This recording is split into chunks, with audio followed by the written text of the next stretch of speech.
Hello everyone, I hope you've been enjoying the Direct Farm Series brand conference so far. I'm Cade, the Growth Marketing Manager from Barn2Door, and today I'm really excited to tell you about how to tell if your marketing efforts are working. Before we dive into those specific tactics though, I do want to highlight just why it's actually important to do this. And what you really have to keep in mind is that the purpose of all marketing is to generate sales. You can be sending out newsletters, doing social posts, but if they're not bringing in more orders for your farm, then it's really just a waste of time. And you also have to keep in mind that not all of these marketing efforts will be equally effective for your farm. Certain things will work better than others, and it can vary from farm to farm. So you have to find these levers and these effective marketing tools yourself. And the best way to do that is through testing and measuring. I also wanted to mention that these are all tactics that Barn2Door uses ourselves. So the stuff I'm going to be mentioning today are all things that we employ as a marketing team for our own business. So these are tactics that really work from small family farms up to bigger companies as well.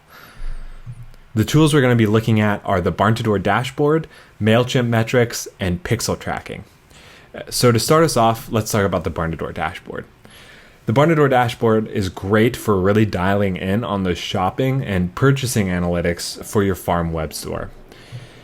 It really acts as a quick indicator to tell, if your marketing is working. Every farm who signs up with Barn2Door gets a dashboard, and it all auto-populates with info from your store. So it's super easy just to flip over to that dashboard tab and quickly scan and get a sense on how effective your marketing may be working and see, that order volume and all of those different variables.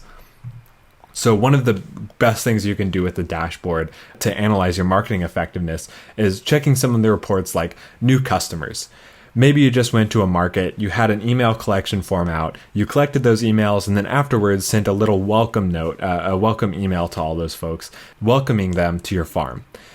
Well, you can really easily check the new customers report afterwards to see, are those people coming in and making a purchase, and when are they doing it? So it's a super quick way to gauge if that worked or not.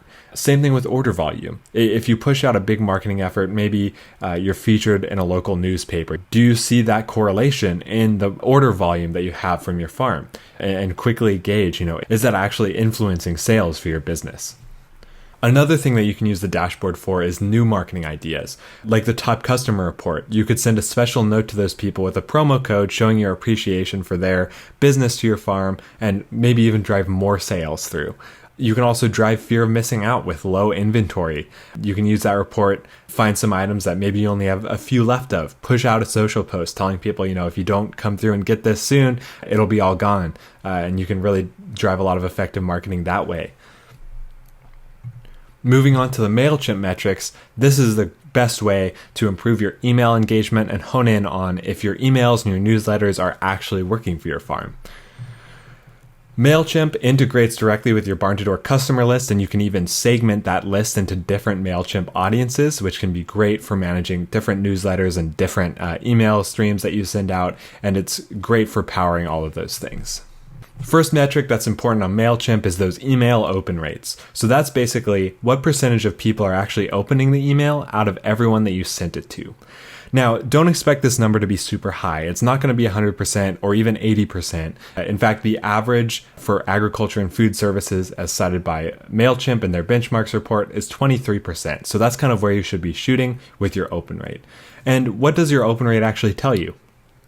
Well, it correlates very closely with your subject line. Is it enticing? Is it interesting to people? Does it make them want to open the email?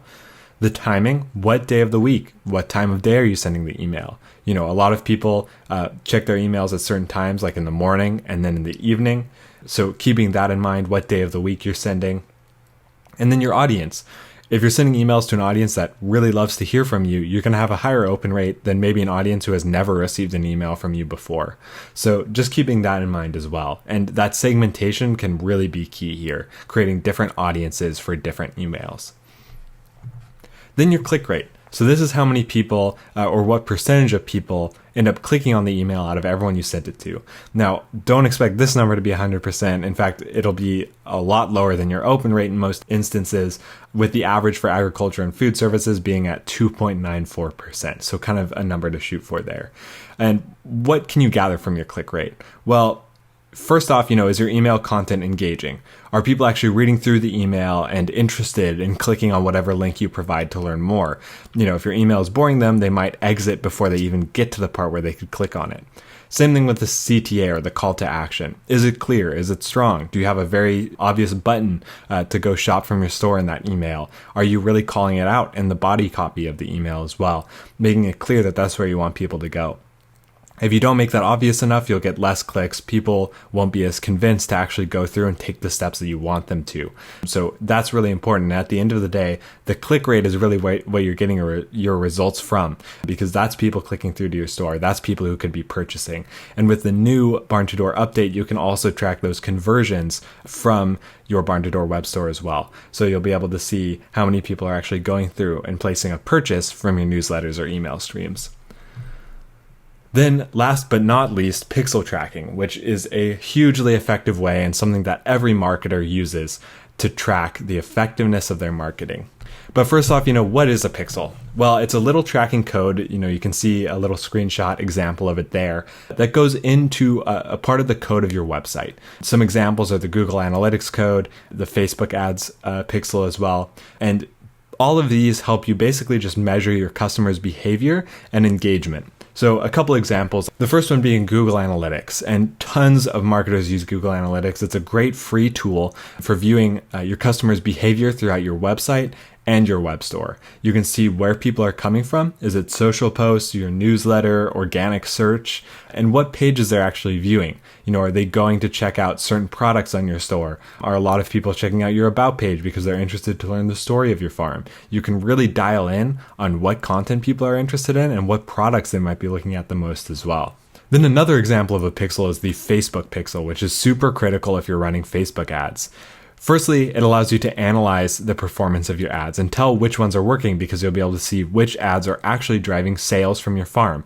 But secondly, it actually also helps Facebook's algorithm place your ads in front of people who are more likely to purchase. It'll also improve the performance of them as well. You can even use the pixel to retarget your customers between people who have visited your web store to also people who have placed purchases. And retargeting audiences can be some of the most effective audiences and most effective Facebook ad targeting that you have access to, because those are people are interested in your farm. So definitely leverage the Facebook pixel if you are running Facebook ads. And before we wrap up, I just wanted to mention, don't get discouraged. Marketing metrics are always an opportunity for improvement. Sometimes they may start out low and some efforts that you try won't work, but that's just the name of the game. Marketing can take testing and time, and most of the time you won't get lucky and figure out exactly what works on the first try. It'll take a couple attempts, but once you find those levers that work really well for your farm and generate those sales, you'll be able to use them again and again. And that's where you really see that marketing performance improve and grow consistent over time. I also wanted to shout out the Barn2Door Academy. Farms with an annual plan with Barn2Door can get access to these courses on Mailchimp, Facebook, and Instagram marketing for your farm. So if you want to learn more about these specific marketing tools, that is a great place to learn hands-on tactics to actually use on those platforms. Thank you for listening. If you have any more questions about how any of this stuff works, feel free to check out the Barn2Door website. We've got a lot of resources on these tools, as well as how they work with the Barn2Door platform. Thank you, everyone. I hope you enjoy the rest of the conference.